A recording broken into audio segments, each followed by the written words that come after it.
For the remainder of this section, since my current book is too small for print, I will use my previous book that I have written as an example.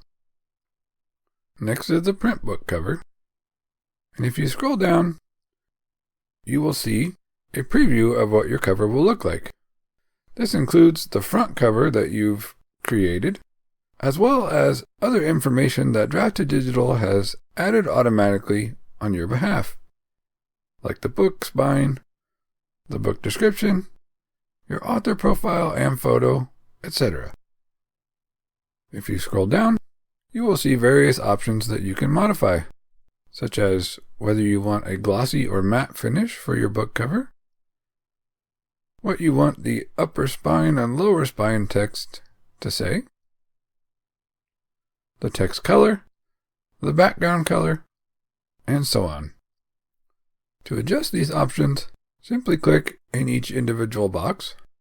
For example, the text color, you can click on the box below the word text, and it will allow you to adjust what the text color is, similarly for the background color, and so on.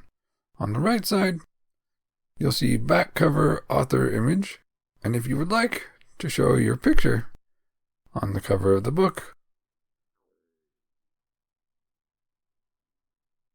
you can click the button with the up arrow to the right of the box. Then simply find your picture of yourself on your computer and click open. Your print cover description and back cover biography should match what you used for your ebook description and your author profile. If you would like to make specific adjustments, you can do that here as well by clicking in the box and typing and formatting them in various ways.